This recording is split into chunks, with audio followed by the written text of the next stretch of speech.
beberapa hari terakhir ini kan beredar viral ini.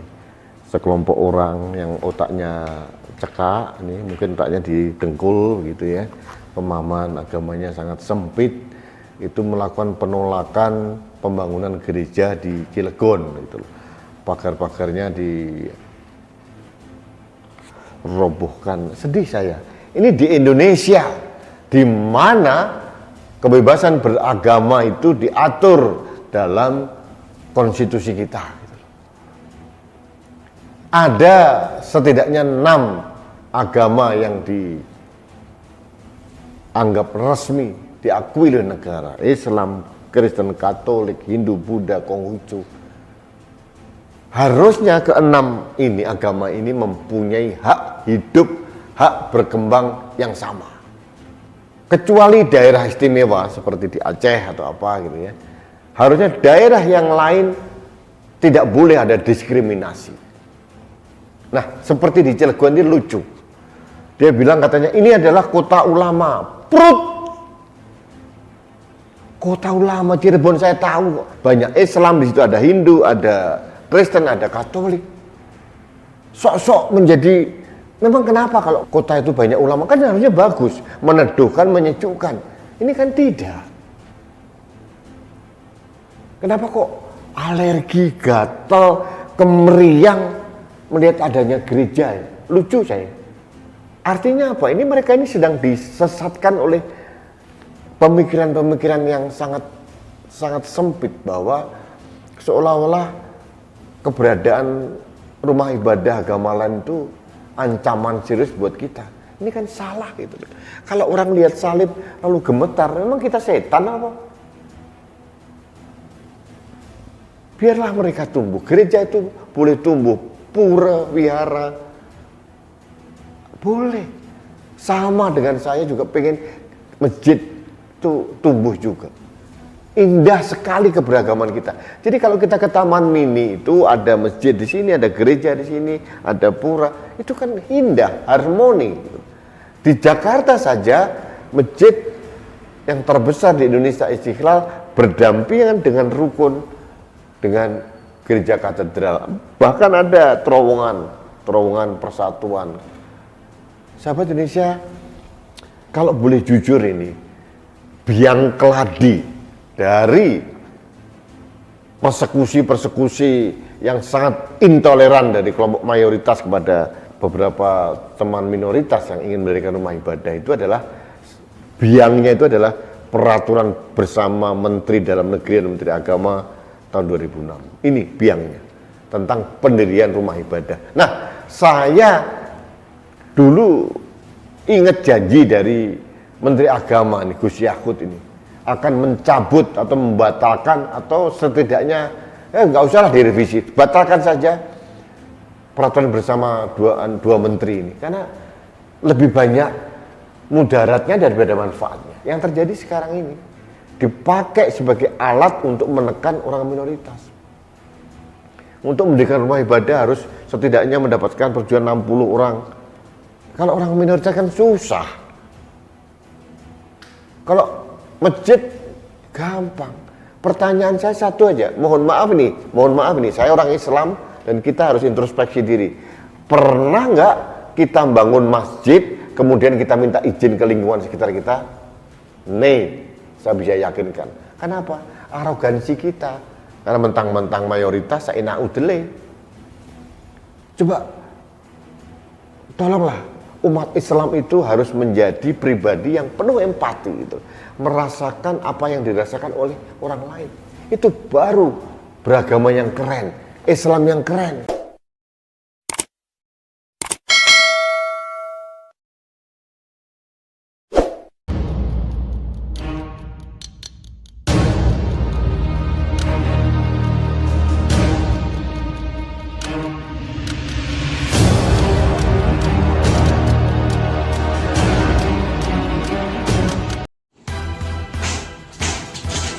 Pembongkaran pagar yang rencana besok akan dilaksanakan peletakan batu pertama pembuatan gereja. Benarkah pembangunan gereja ini ya bisa kita bilang ditolak oleh umat Islam. Nah, tadi sudah dijelaskan bahwa pembangunan tersebut tidak ada izin. Jadi jangan disalahkan umat Islam. Belum ada IMB-nya, izin mendirikan bangunannya, tetapi sudah mau meletakkan batu pertama. Nah, inilah ikhwan fillah. Kalau minoritas yang memimpin seperti ini, semena-mena, sekehendak mereka, tidak mau menuruti aturan negara Republik Indonesia.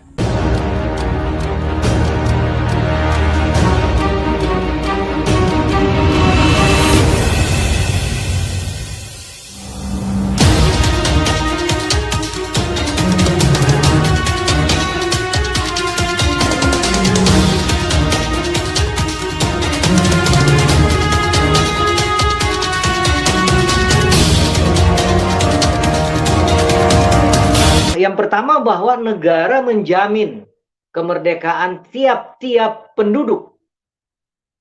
Nah, kalau bicara tiap-tiap penduduk itu berarti bicara sekelompok orang atau bicara perorangan? Coba Pak Perianto.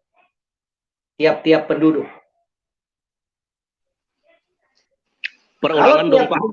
Berarti perorangan. Ya. Ya, setiap warga negara, itu maksudnya. Negara menjamin kemerdekaan tiap-tiap penduduk. Setiap penduduk dijamin kemerdekaannya oleh negara untuk beragama dan untuk beribadat menurut agama dan kepercayaannya itu. Nah, ini dulu. Ini dasar dari kebebasan beragama ya. Ini Undang-Undang Dasar 1945. Baru kemudian turun di undang-undang. Ada Undang-Undang HAM, ya, Hak Asasi Manusia, yang mengatur juga bahwa hak asasi di dalam beragama dan beribadat itu tidak dapat dikurangi oleh siapapun dan di dalam situasi apapun. Ya.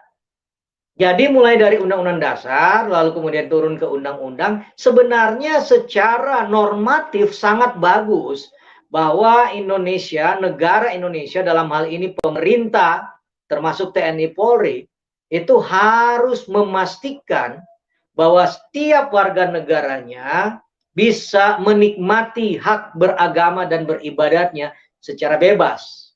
Begitu ya. Tidak boleh dikurangi oleh siapapun dan dalam situasi apapun. Walaupun memang ada peraturan yang lain mengatakan ya demi keamanan dan sebagainya itu seolah-olah bisa dikurangi gitu ya. Gitu. Tetapi pada prinsipnya itu negara harus hadir dan negara harus memastikan. Nah, kenapa di dalam Undang-Undang Dasar kita dikatakan negara menjamin, bukan negara memberikan? Jadi hak asasi yang paling asasi ini, yaitu hak beragama dan hak beribadah, itu tidak diberikan oleh negara. Itu dimiliki oleh setiap orang yang sejak dia lahir. Artinya itu diberikan oleh Tuhan. Lalu negara berkewajiban melalui Undang-Undang Dasar kita, apa yang Tuhan berikan sebagai sebuah hak yang paling asasi bagi setiap insan warga negara Indonesia, maka negara memberikan jaminan. Negara harus memastikan bahwa hak yang diberikan Tuhan yang dibawa sejak lahir oleh setiap individu, oleh setiap warga negara, ya, karena diberikan oleh Tuhan, maka negara harus bisa memastikan bahwa setiap warga negara itu bisa menikmati hak beragama dan beribadatnya itu. Makanya pasal 29 bilang negara menjamin, bukan memberikan. Negara menjamin kemerdekaan tiap-tiap penduduk untuk beragama dan untuk beribadah. Nah, seringkali kemudian kita masuk ke pertanyaan tadi, yang seringkali melarang ibadah, itu seringkali orang-orang ini ataupun ormas-ormas ini mereka menggunakan peraturan bersama Menteri Agama dan Menteri Dalam Negeri nomor 9 dan 8 tahun 2006. Yang isinya ada tiga poin utama. Yang pertama tentang bagaimana tugas pemerintah daerah untuk memelihara kerukunan antar berumat beragama, ya, lalu kemudian bicara tentang bagaimana dibentuknya satu forum, ya, diberdayakannya satu forum yang namanya Forum Kerukunan Umat Beragama. Lalu kemudian yang ketiga berisi tentang persyaratan ketika kita akan mengurus IMB rumah ibadat. Jadi 3 poin itu ya. Tugas pemerintah daerah dalam pemeliharaan kerukunan, lalu pemberdayaan forum kerukunan umat beragama, lalu yang ketiga syarat pendirian rumah ibadat.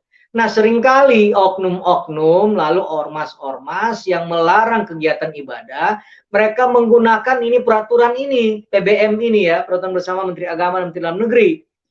Yang di dalam pikiran mereka pokoknya setiap bangunan kalau mau digunakan ibadah harus ada izin dulu.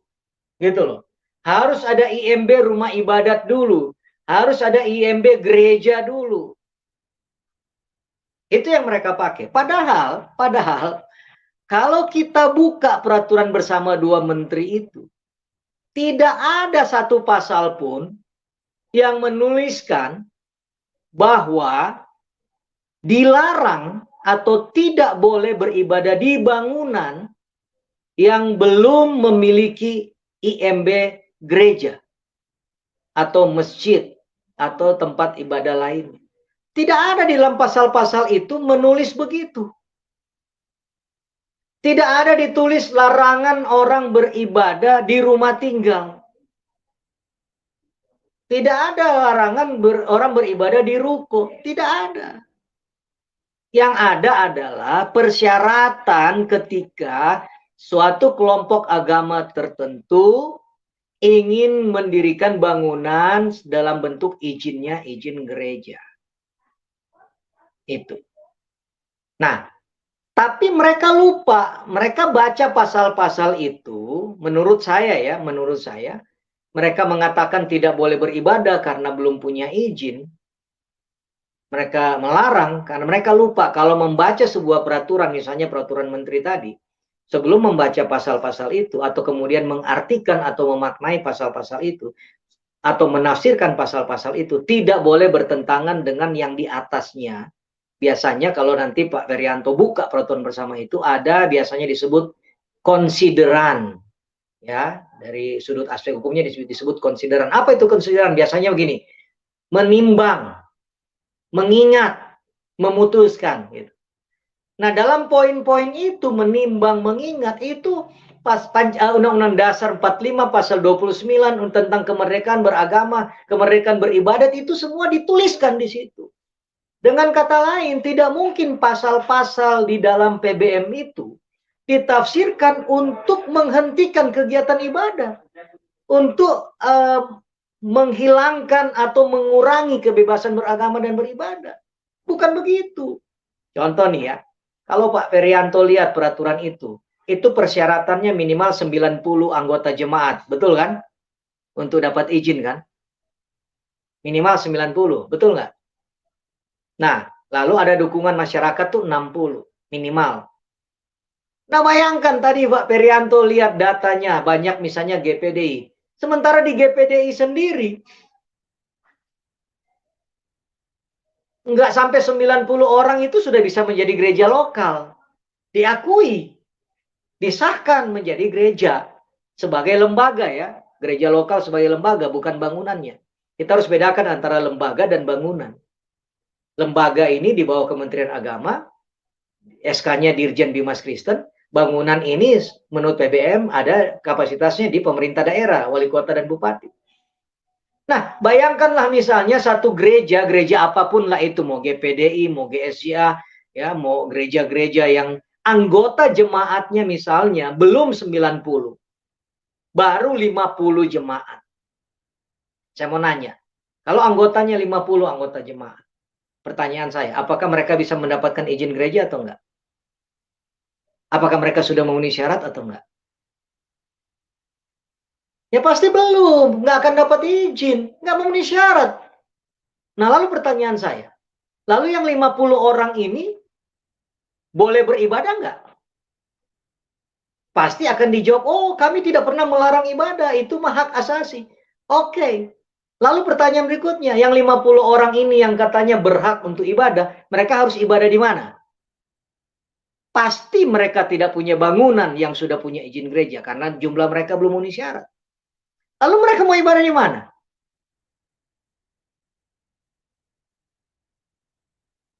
Ayo. Nah, biasanya dikasih solusi begini. Ya udah pinjam aja gereja yang lain. Ada bangunan gereja yang sudah ada izin, ibadah aja di situ. Ya kan biasanya begitu. Lalu pertanyaan saya, apakah sesederhana itu? Bayangkan ada 324 sinode gereja di Indonesia. Apakah sesederhana itu? Bagaimana kalau ada yang rusak bangunannya? Ya. Bagaimana? Enggak sesederhana itu gitu. Lalu bagaimana kalau misalnya di wilayah itu hanya ada satu gereja yang sudah punya izin? Lalu ada 50 gereja yang belum punya izin atau 10 lah yang belum punya izin. Bagaimana mereka bisa ibadah di situ? Satu gereja lalu satu bangunan gereja yang punya izin, lalu ada 10 gereja lokal yang ibadah di situ. Mau ibadah jam berapa? Mulai dari jam 4 subuh. Kalau dia ibadah 2 jam, jam 4, jam 6, jam 8, jam 10, jam 12, jam 2, jam 4, jam 6, jam 8, jam 10 malam sampai jam 12, baru dapat 10. Kan nggak mungkin.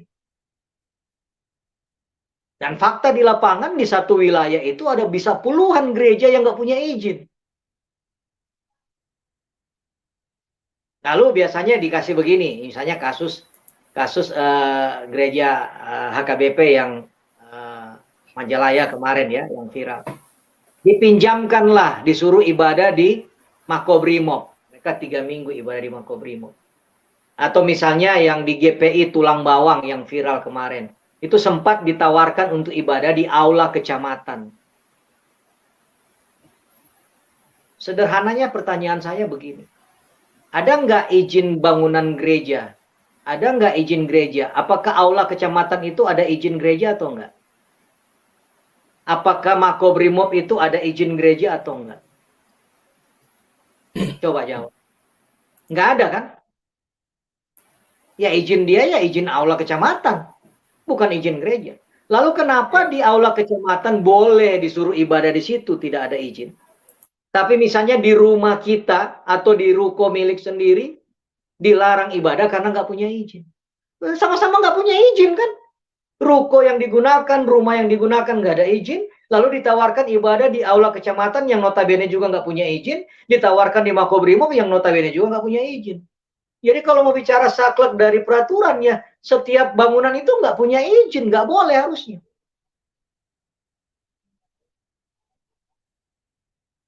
Begitu.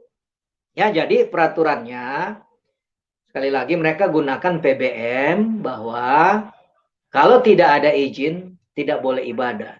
Itu logika yang salah, menurut saya. Malah mereka selalu bilang, urus izin dulu Pak Pendeta.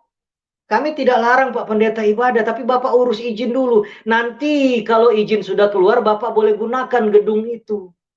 Nah, selama izin diproses, diurus, ya jangan ibadah dulu. Loh, katanya negara menjamin kemerdekaan tiap-tiap penduduk untuk beragama dan untuk beribadah. Lalu menunggu proses perizinan. Ya kita tahu proses perizinan aja 1 tahun belum tentu selesai. Artinya, apa yang dilakukan selama ini dikasih solusi seperti itu, berhenti ibadah dulu, urus izin dulu, itu akhirnya gereja tersebut tentu kalau mengikuti itu, dia harus menunggu bertahun-tahun sampai izin itu keluar, dan artinya mereka tidak bisa beribadah. Apakah itu yang dimaksud oleh PBM itu? Kan tidak begitu. Saya 12 tahun anggota Forum Kerukunan Umat Beragama. Menurut pemahaman saya ikut semua ya seminar, semua diklat dari Kementerian Agama RI. Bahkan saya ini mengantongi sertifikat sebagai penggerak kerukunan umat beragama tingkat nasional. Saya angkatan pertama, diutus dari Jawa Barat. Dari Kanwil Jawa Barat. Nah, selama saya mengikuti, saya lihat tidak ada maksud PBM itu untuk mengkebiri atau mengurangi atau menghilangkan hak beragama dari kelompok-kelompok umat beragama di Indonesia. Baik Kristen, Islam, Hindu maupun dan lain-lain. Nggak ada.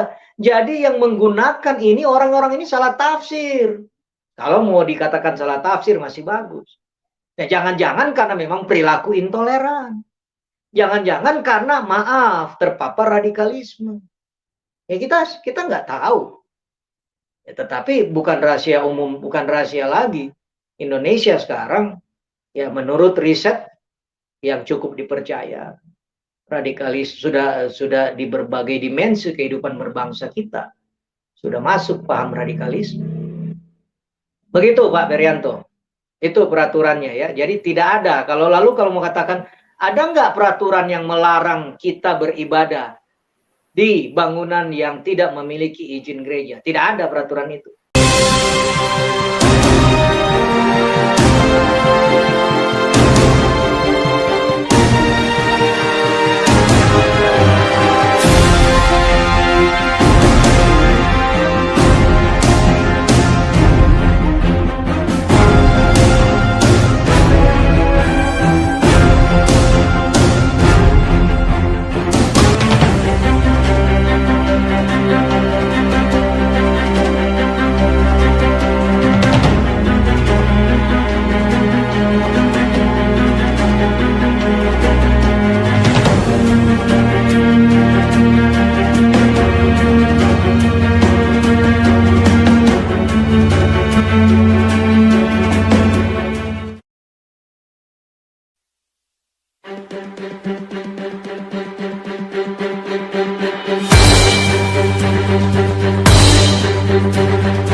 Ini opini ini saya tujukan untuk Mas Menteri Yakut ya. Tolong Mas, tunaikan janji yang pernah Mas sampaikan ke kami rakyat Indonesia akan mencabut peraturan bersama dua menteri ini. Karena ini adalah pokok biang keladi permasalahan persekusi di masyarakat. Jadi jujur saya muak, intoleransi mulai berkembang, masyarakat sudah mulai terpapar, pemerintah daerah diam saja, aparat keamanan juga sama saja, tidak mau bergerak, tidak mau apa-apa. Pemerintah pusat juga asik dengan pembangunan fisik semata, jadi saya sedih saya. Intoleransi berkembang kemana-mana tanpa dikendali, dan paling-paling yang menyuarakan kami ini, loh kami ini sopo gitu. Kami ini kan hanya rakyat jelata, penyuara dari rakyat, tidak dibayar negara, tidak diberikan uang negara, kami tidak diberikan akses atau kemudahan dari negara, akses kami juga sangat terbatas, jadi harusnya negara yang bertindak. Intoleransi itu adalah common enemy, musuh bersama bangsa Indonesia. Sahabat Indonesia, ini himbauan saya. Mari kita peluk teman-teman dari agama yang lain dengan indah, dalam nuansa keberagaman, dalam satu wadah yang namanya NKRI. Ada atap kita yang namanya Pancasila, ada merah putih, ada panduan kita bersikap, bertindak, berperilaku. Di Pancasila semuanya ada. Sila 1, sila 2, 3, 4, 5. Itu semua komplit. Itu harusnya menjadi direction bagi kita untuk berkehidupan gitu. Jangan merasa kita menjadi orang yang sangat picik ya, malu kita sama anak cucu kita nanti.